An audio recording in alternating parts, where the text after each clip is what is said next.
Hey everybody, how you doing? This is Robert Rivera with Who's on First, the show, and today I got a special guest for you. I got Greta. They call her Greta the Great. Greta, introduce yourself. You're very kind. I don't think anybody calls me that. Um, because I'm an umpire. I don't think we ever get called anything great. I've been called worse, that's for sure. So yeah, I'm Greta Lang Henry. I'm the president and co-founder of Level Ump, which we'll talk about a little bit. I do a lot of volunteer work in the baseball umpiring world. All right. So we are fellow graduates of the Wendelstadt School, For and Harry's guys. that's Wendelstadt. If anybody listen, guys, I tell everybody all the time, man, you want to go to the Harvard umpire schools, right, Greta? Tell them. Tell That's them. right. It is. It's the Harvard of umpire schools. They've It's the put Harvard more of guys in umpires. the World Series than anybody else that's ever existed. If you want to go there next year in 2026 and you're a woman, hit me up later because I have scholarships available. Well, there you go. That's big Open news. now. I tell people all the time, class of 2003 is the best. And Oh, it, I it, don't know. I'm in 19 and 20, and those were pretty good years too. well, we finally have a World Series umpire that came out of my class, Mark. Mark Reppinger was in my class. Very So cool. to see him there, and it's funny because my story with Mark is that I saw him in the cage and I was like, wow, this guy is he's different. I was like, this guy is Yeah. whoo. And he came out the cage and he's sitting there and I was just before him and I had got critiqued. I got my critiques and he comes out right after me and I was like, wow, man. I was like, you look good. He goes, oh, you look pretty good too. And I'm like, man, compared to what you did, I was doo doo on the stick. That's funny. So That's great that you have one from your class. They say on the first day, one of you will make it. yeah, yeah, So, somebody's bound to make it. You can do it. It's all up with what you want to do with it. So I mean, you have all these baseballs back there. I see all these bobbleheads. I mean, how did you get? Where does the love of baseball come from with you? oh, I think my love of baseball came about pretty much like everybody's does, right? From dad or from somebody in your family that you would either watch games with or listen on the radio. For me, it was both. We'd watch on TV, we'd listen on the radio, but we'd also keep score. Even on TV or on the radio, we would sit on the couch and keep the book together and follow along with the game. And I just fell in love with the game and all the stories that he was teaching me and started playing really young, toddler t-ball kind of stuff. So I think that's where it mostly comes from. I still keep score. In fact, I just was opening week for the minor leagues last week and I was there with the book. So it's a lot You of fun. If I'm not working the game, I'm keeping score. know? And then I mean, now you're on this other venue here. You're on an umpire. I mean, I tell people all the time, it's one of the most ridiculed, one of the toughest jobs you'll ever do. And then you're being scrutinized on every call, every pitch, every out, every little movement that you make, whether you're right or wrong. And then it's a man's world. And then on top, being a woman. I mean, how did you fall into this umpiring thing? Well, they wouldn't let me play baseball when I was after a certain age. So where I grew up in the South, once you could play like t-ball and coach pitch ball, and they didn't have enough kids for different teams. So just whoever you wanted to sign up, you could play. But then when girls got a little older into middle school, they started shoving us over into softball, which I'm not saying anything bad about softball. I do love softball. I caught fast pitch for many years. It's a lot of fun. It's a different game entirely. And so I didn't get to play, but I still loved it. And I loved it and I loved it. And I thought, oh, I wish I could work in baseball. I wish I could be a part of baseball. And so I thought maybe I could be an official scorekeeper since I knew how to keep score and had been doing it my whole life. I thought, well, maybe that's as close as a woman can get to the field. And then in 2018, I read a story online that had a picture of Emma Charlesworth Sealer in it. She's the eighth woman to umpire professional baseball. And it had a picture of her in her plate gear. And she looked so cool. And it wasn't that I didn't think women couldn't umpire. I just never thought about the umpires at all. I mean, how many fans think about the umpires? You don't think about them unless they kick a call or you think they did. And you might yell at them for a few minutes, but then you don't think about them again. They're not really a part of the fan experience, when you're watching on TV for sure. Um, so this was the first time I'd ever seen a woman in that position, and I went, man, and I pointed at the picture and I said, I want to be her. I want to do that. And so I Googled, how do you become a professional umpire? The answer was go to Harry's. So I started looking into how I could do that. I actually came through the Major League Baseball still does their 1 day camps across the country, and they pick from there for scholarships. So I got picked from a 2018, the Houston camp at Minute Maid. Um, that 1 day camp was walking out onto the grass at Minute Maid was the very first time in my life I'd ever worn an umpire uniform. I'd never called a game. I'd never called a pitch. And I just went out there and was like, I guess I'm going to go try out for Major League Baseball and see what happens. Um, so it was a little scary, but it was a lot of fun, and it worked out. I got to go to school. So Wow. Well, I know you mentioned, softball player, baseball player. You wanted to be a baseball player. And so I have a friend who, Lois Youngman, and yeah, I got to interview her for my show, and she's got me an autographed baseball card. so And cool. she said, if you ever want to make her mad, you call her a softball player. Yep. And she said she might just sock you right in the nose. Good for her. I'll let her do it Yeah, for the rest of us. yeah. And she That she is one of the most common comments I get. People say, "What do you do?" And I say, "Oh, I'm an umpire," or I umpire baseball. And even if I say baseball in the sentence, people will go, "You mean softball?" softball. No, I meant what I said, which is baseball. I don't do softball, not because I wouldn't, but just because I'm more in love with baseball, the different game. And so but I'll let her do the stocking. Yeah, because I sock you right in the nose. I said, oh wow. I don't want to get socked in the nose. She's 92 and she's full of fire. So I mean, now I see you doing this level up thing. What's this project? I know because you're a many project young lady, and I know that level up one is a big one for you. So tell us a Yeah. little bit more about that. That one's sort of my baby. So my first year through Harry's in 2019, we had about 100 students. I was, I think, the only student that had never umpired before, and I was the only student who was a woman. And so I was in a unique place of when I didn't understand something, having to be the only woman to raise their hand in a room full of men who think they know the game, and many of them do better than I, at least from the umpiring perspective. Right. Um, and I didn't care. I just raised my hand and asked the question. But I could see how that would be a difficult position for a lot of women to be in, and why you might not pursue working in an association if that's what it felt like, or going to school if that's what it felt like. And so a few years later, my co-founder, Nikki Kersey, she went through Harry's as well. And I didn't know her at the time. But after school, she really wanted to see more women and girls in umpiring. And so she sort of proposed to Harry's, um, what if we did a scholarship for women specifically, and we helped them get in and sort of provided that community and help that they need, not just to get through school, but then if they make it, to live on the road and all the grind that comes with this job. Right. And so they introduced the two of us, and we founded Level Ump. We're a 501c3 based out of the state of Florida. And we raise money for scholarships, and we provide ongoing community support for women who umpire. So maybe you're embarrassed to raise your hand and ask for clarification on a rule. Well, you can text one of us, and we'll tell you, and there's no judgment. And then you can go back more confident to your association. Or you have a question about your uniform. They don't make uniform pants for women. They don't make chest protectors for women. They don't make anything that we need to do this job for women or with women in mind. And so, because you need to look good in your uniform, right? You need to look professional. Well, that's tough to do when they don't make clothes for you. And so, we're building right now. In fact, it's live now on levelump.com.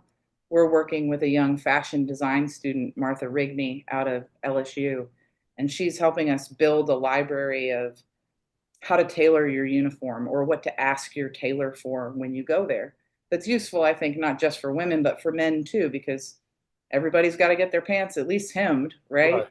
Right. And so there are a lot of those words that if you knew what to ask your tailor for, you'd look better as a man or a woman in your uniform. So we're trying to build up that kind of community resource that might be easy if you've been in an association for 20 years with guys who were there 40 years before you. But if you're brand new to this and you don't know anybody and you're the only person who looks like you in the room, it might be hard for you to find. So we're trying to be kind of a home for that, an opportunity for people to get that education.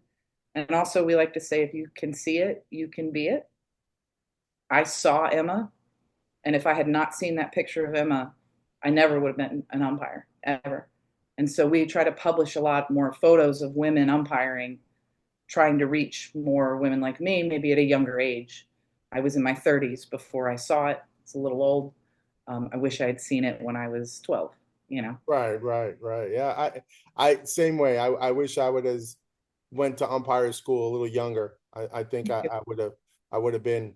I went at 33, and I, it was for me. It was like I finally turned around. And I said I'm gonna go to school. I'm gonna go to school, and what up happening with me? My money. I my I got into an accident with my car, and I didn't have the money for school. And I told my wife I'm not going to be able to go. And she turned around and gave me a check for the full amount, and she's like, "You're going." And I was just like, "Are you kidding me?" So I mean, I said I had no choice. I have to go to school, and yeah, I'm glad I went, and it was a great experience. So, and you're offering scholarships to these young ladies.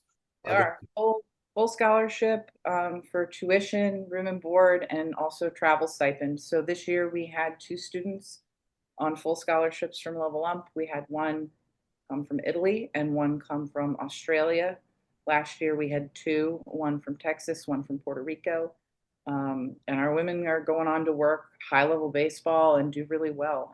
So the program works, and it's a lot of fun to not be the only one. right, right. I mean, it's a tough umpiring is a tough field, and then Yeah, to be a woman, it's I've only had the pleasure of umpiring with one lady umpire, and I tell you, they I felt bad for her. She got surrounded. She made a call, and the batter had interfered with the pitch. She got hit by the pitch. She brought him back because he stuck his arm out, and I saw it. And I saw her get surrounded by a manager, a coach, and the player. And I went running in and I heard, "Oh, he'll go in there and fix her." And I was like, "The heck?" Well, I told the player to go back to the side, grab the coach, told him to go back to the box. And manager looked at me and I said, "He's all yours. We'll go one on one, but I'm not going to let you gang up on her." And I tell you, he didn't last too long with her. But yeah, the point was made that she made her call and it's going to stand in, and I got her back. I'm like, what are you doing here? Like, what, I was just like, we don't do that. the work is the same. I like to say that because it's true. At the end of the day, I'm calling balls and strikes, safes and outs. I'm looking for balks and interference. I'm doing all the same work the boys are doing. And the managers yell at me, the players yell at me, the fans yell at me, but they yell at my partner too. They just use different words when they yell at me. So the job is the same. Yeah, you ever had a young lady go, "Wow"? You ever had a young lady after a game or during a game or something like that ever come to you, go, "Wow, I can't believe you're an umpire"? How, Yes, a how did lot. that make you feel? Um, really good. I actually, it was really sweet. Um, I actually had two little boys ask me for my autograph once, which I thought was really cute because they were with their mom and they were like, "She's an umpire," and they were like, I could hear them going, "Girls or umpire?" She was like, "Yeah, ask her for her autograph," and they came over, little boys, and I was like, "Oh yeah, like nice job, mom. Show them we can all do the job." But yeah, it's really sweet. I think there are some other groups. like Baseball for All. Justine Siegel runs that nonprofit where they work with young ladies all across the country to play like 8U through 18U ball or something like that. Um, Teams all over, and in July, actually July 21st through the 24th is their national tournament. And Okay. they're gonna have these teams, little girls from all over the country, that when they're at home, maybe they're the only girl in their county that plays baseball, but they get to join a team from a region and travel to this big, huge, it's in Reno, Nevada this year. Okay. And all the players are little girls. As far as you can see, like 10 fields of little girls playing. And Baseball for All does a really good job of hiring women to umpire those games. So now the little girls can go home and be like, and there was a girl umpire too. And like it's just fun. Like I said, I wish I had had something like that when I was little. Right. So I try to do those events whenever I can, or have our Level Ump students do those events whenever they can, to kind of, if you can see it, you can be it, and help pass that on a little younger. Well, I know there's some advertisement for women's professional baseball coming in Yes, 2026. very exciting. Actually, Justine, who runs Baseball for All, is involved in running that league as well. So we're all very excited about that. That's the Women's Professional Baseball League, or WPBL, if you're Googling at home. Okay. Um, they should have 6 teams, it looks like, starting next summer. It will be professional women's baseball for the first time since the 40s in the United States. It's very exciting. So now, where are these teams going to be located? You have any idea where No, they? they haven't announced that yet. Okay. All right. So you think you're going to umpire a game? What do you think? I hope so. We'll see. Well, this is my all girls professional Yeah. baseball hat, and this is because of Lois. Of course, she wasn't a Bell or a Peach. She was a blue sock. So Very nice. I had to get a blue socks. I love it. I got to see them down in Sarasota, the Yep. Baltimore Orioles there, and they had played. And I tell you, I got to give it to you. These girls can play. They Like, run a great tournament in either out of Sarasota or Durham every year. The American Girls Baseball League does. And they hire women to umpire for that as well. I've umpired in Sarasota. I didn't umpire this year in Durham, but I did go to the games. And it's a lot of fun. Like I said, so many of us go home and we're the only one.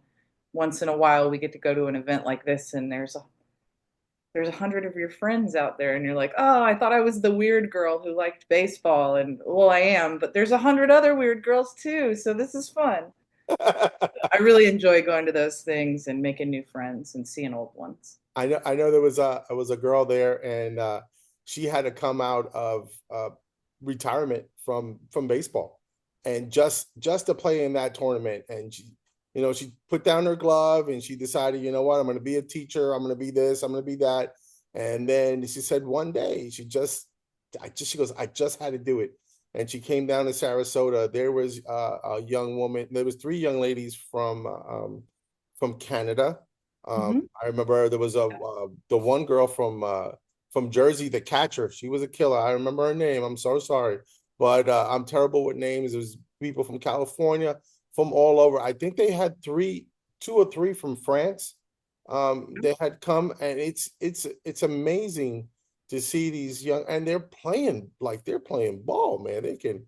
Most of those countries you just named have national teams, just like the United States does. We have a women's national baseball team that plays with the USA flag, and we'll go play, Japan. We'll go play. Australia has professional women's baseball and has for a long time.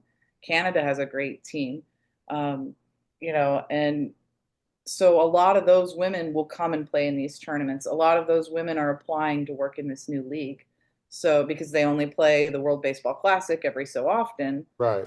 they go home and don't get to play. This is a chance for them to turn that into an actual professional job as an athlete. And so it's really exciting, and I expect there to be a pretty high level of talent in this new league, frankly.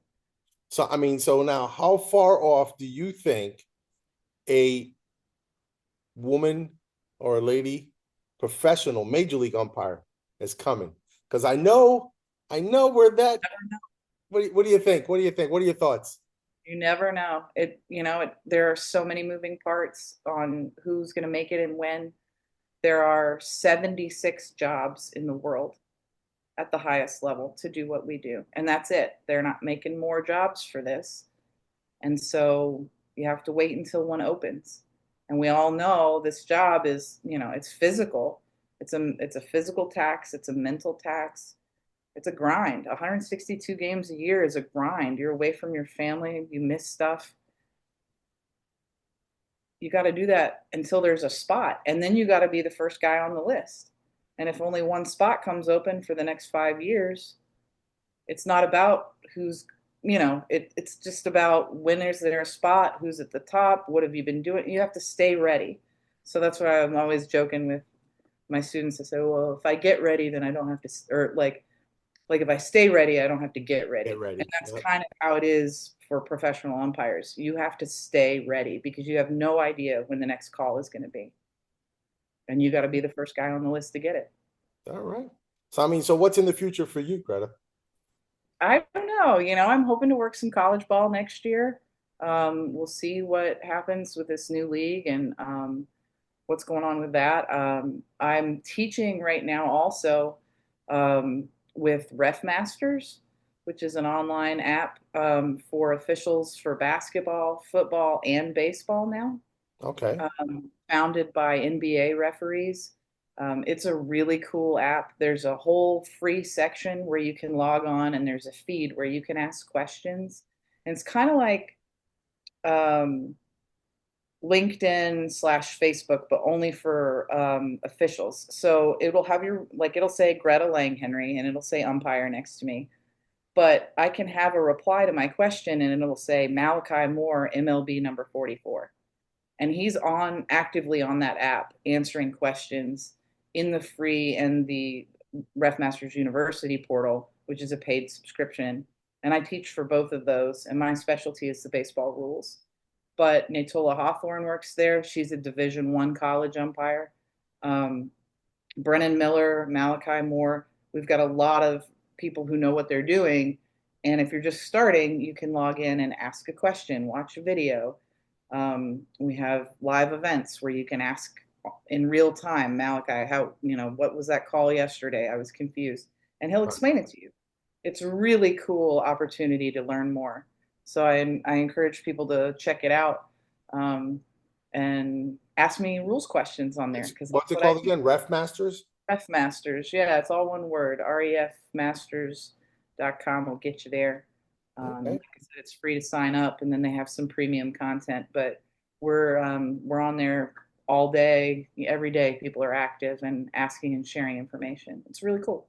All right. Wow, that's some good information there. Let's you I know you help with the wounded warriors. Yeah, so the Wounded Warrior Umpire Academy is another really cool 501c3 nonprofit based in Florida. They provide baseball training, baseball umpire training to wounded, ill, or injured former service members. You apply for that, and much like school, if you're accepted into the program, we run a 10-day camp. It's usually in June. It'll be in Carlisle, Pennsylvania this year. The wounded warrior, him or herself, it is co-ed. We will teach men and women. Once they're accepted, we fly them to Carlisle, Pennsylvania. We put them up in a hotel for 10 days. They get absolutely everything they need from head to toe to umpire a game. Every bit of plate gear, every uniform, the uniform we get them tailored for them. They get 8 days of instruction from college professional umpires, other people who've been to pro school like myself. Um, and then the last 2 days, we do a youth tournament, and some of these guys get to call their very first games ever with somebody like me sitting behind the backstop and being able to talk to them every half inning, work on whatever we've been working on that week. We send them home. They get to keep all the gear that we've given them an outfit. They get the best everything. And that Umpire and provides that's a lot. provided by was it umpire or was it umpire Oh, attire? yeah, Umpire provides a lot of that. Ray Brownlee out of Ump Life provides a lot of stuff. We get a lot of funding from manufacturers like that who believe in our mission. Um, we send them home with everything they need and a certificate. They don't pay a penny. And what this does is, and the way we like to explain it is that baseball really is our vehicle, right? Right. So whatever the veteran is dealing with, baseball is our excuse to get them out of their house and engaged with other veterans and other baseball fans Right. and learn a skill. You have to shine your shoes, you have to iron your pants. A lot of that stuff I don't have to teach them, right? Because if you're in the military, you know how to do that. I have to teach an 18-year-old how to do that, but I don't have to teach a veteran how to do that part of the job. And then it's just working with them. So we provide peer-to-peer support in the evenings and across the life of the veteran after that. So we have monthly buddy check-in calls. We play fantasy football. I literally talk to someone from this program every day, and I'm a civilian, and they let me hang out with them for some reason. But Okay. it's a really important, one of the most important programs I've ever been involved with. This last year was our 10th year anniversary. And for your viewers that don't know, veterans are dealing with a lot in this country right now. And the average, unfortunately, we lose 22 veterans a day to suicide in this country. And the numbers are higher for certain jobs and services. But in the 10 years of WWA, we've never lost anybody that's come through our program. And we keep them involved as long as they want to be involved. Like I said, we check on each other, we're family. So if anybody you know is a wounded veteran, or you ever meet anybody like that, please send them our way, and maybe we can help them out. Wow. Okay. See, I told you guys she's into a lot of projects. She's doing this, she's doing Level Up, Ref Masters, WWA, all over the place, Wendelstedt, Oh, whatever, we do all kinds of whatever, stuff. whatever you can do, right? Yeah. If it's All right. baseball, I'm down for it. Okay, so I mean, so now we're talking baseball. What's your favorite rule? Since you're the rule. My favorite rule? Oh man. Well, my favorite part of the rule book is general instructions to umpires in the end of chapter 8. Um, I still think I think my favorite line, and it doesn't have like an exact designation because it's just within the general instructions, so there's no number to look up. But it says to keep your eye everlastingly on the ball while it's in play. Yeah, And I think the reason that that one's my favorite is because it sounds like poetry. And to me, baseball looks like poetry. And so it's kind of this beautiful, like everlastingly. What a word to have in a rule book, you know? Like that's a poem. So that's my favorite line for sure. yeah. I'm a 901C guy. I love Yeah. I love 901C. I know. Huh? You 901. 901C. Umpire has the right to rule on anything not specifically covered in these rules. That's my Oh, favorite one. I tell people it's like when you're playing Monopoly, you get out of jail free. yeah. That's my get out of jail Oh, free wait, card. sure, for sure.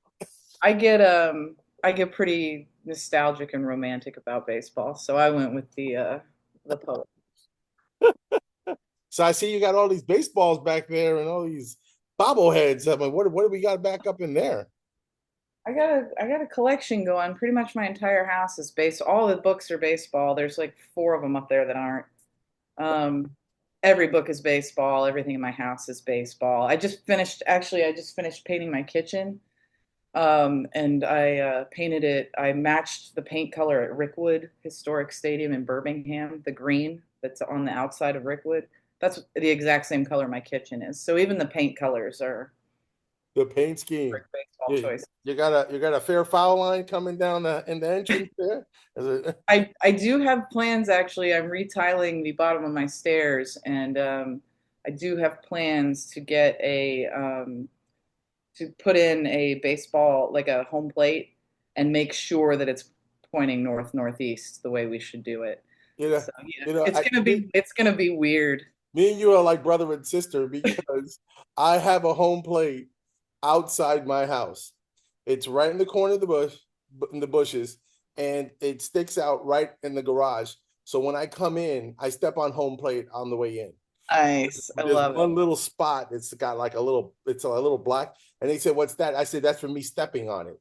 I was like, because that was one of the first things my dad taught me. You always step on home plate. Make sure you step on home plate. And I said, okay, no problem. And sometimes I would come, if I would score, I would touch home plate, and going back into the dugout, I would touch on home plate again and go in.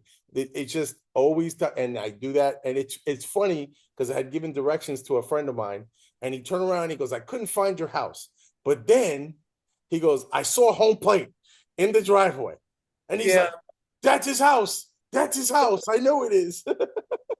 I have a big planter out front that I built for my mother, and she said, "I want this planter underneath the tree out front." And I said, "Okay, well, I can do it. We can do that for you. What shape?" She said, "I don't care what shape." And I looked at her and I went, "Really? Okay. Because you know what it's gonna be, right?" And she kind of giggled and was like, "Whatever you want, Greta." So she has a giant home plate shaped planter out front. But if you leave it up to me, you know what shape it's gonna be, right? And it's gonna be accurate. So we took the actual ratio and blew it up to where it would fit where it needed, but it was still proportionately correct. So Fortunately correct. All right. So I mean, so where do you see this woman movement in baseball going in the next 5, 10 years? What do you think? I'm actually really excited about the prospects because of the work that's being done. I think that the one thing that's really exciting that's happening is that there's the building blocks are coming in at different parts of the pipeline. So instead of just saying like, why aren't there any college women playing college baseball, which there are now, but there weren't before that many. It was quite rare. Well, because little girls didn't play to get good enough for, like if you've never done something before, if they made you play softball, you can't just, it's even rarer for somebody to just flip over. That's like you played lacrosse and now they want you to play golf or something. They're like, it's the same thing. Well, no, it isn't. So, right, baseball for all, building the pipeline from 8U and up, all the way up into high school and then college. A lot of the women that you'll see posts on, Olivia Pichardo at Brown, um, these other women who are playing, they came through that pipeline. So they had really high level instruction. They've played with the women's national team under coaches like Veronica Alvarez, which I would like give my right arm to play under. Um, she's fantastic. They're building that skill that needs to happen before women can take it to the next level so that we have enough players now for a professional league that is good, right? Because they've had the practice. And I think that just makes sense, right? Like you need people who've played if you're going to Right. play a higher level. Right. So because it's being built at all those levels, and because umpires now are coming through programs like mine with Level Ump, we have more women that have been trained at a higher level. Um, I'm really excited about it. I tell people all the time, I think I will see a woman player in the MLB in my lifetime. Um, and I'm almost 40, so I'm pretty excited about it, but I think and we can debate elsewhere the pros and cons of the universal DH, but with rules changes like the universal DH, I think it's even more likely now that a woman could get in and play at the highest level with the men. So if you think about it, if your argument is, well, she can't hit a 100-mile-an-hour fastball, first of all, yes, some of them can. But if you don't have to bat, what do you think these major league teams would pay for a solid knuckleballer? Mm, You don't have to throw 100 miles to do that, and you don't even have to bat anymore. yeah. Knuckleballing is a finesse, it's a skill, it's not power. If I was 12 years old, I'd be throwing 500 knuckleballs in my backyard every night and make a go of it. I think that's going to be the first one. I don't think that's the only place they can play. I think it's the easiest entry point. All right. Okay. So I So think we'll see a female umpire in my lifetime, and I think we have a good shot at seeing a woman pitch also. Somebody wow. like Isla Borders, she could have done it for sure. She pitched in pro independent league ball, was the last one to do that, I think. Well, and Kelsey Whitmore's playing now. So, um, but there are big strides, um, and big time, you know, talent doing the coaching with Veronica Alvarez and Alex Hugo, she's going to be doing the tryouts for the new league all across the country this summer, and they know the game better than a lot of the men I've worked for. I'll tell you that. It's the same game, right? It's a 60-90, so should be exciting. Yeah, women tend to be more rules and more a little bit more accurate. And It's guys, we're all just like sometimes we're a little, yeah, lackadaisical and stuff. We're like, yeah, we fly by the seat of our pants, you know. there's power hitters in women's baseball, don't get me wrong, but there's a lot of small ball and strategy that happens that makes it really beautiful, like the way, the game used to be played. Not everybody's going up there trying to jack one 450 feet or whatever. They're moving the runner over. They know the rules. They're pitching knuckleball pitches. They're getting spin that the guys don't work on because they just want to throw it 100 and get drafted. So it's a little bit different game, but it's still really exciting to watch. Wow. Okay. Wow, that's some awesome stuff there. Whoa, I didn't think about that. You gave me another little angle there. I like it. I like Still be a woman, but like I said, I'd be throwing knuckleballs if I was younger. it. All righty. All right. So I mean, I appreciate you being on, Greta. Thanks It's for having great time. That's I love the background there. That's um me. and uh and one day we got to catch a Tortuga game.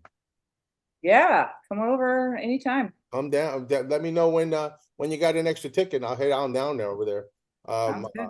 Nice ballpark. We've Yeah, got $30 million in renovations happening right now.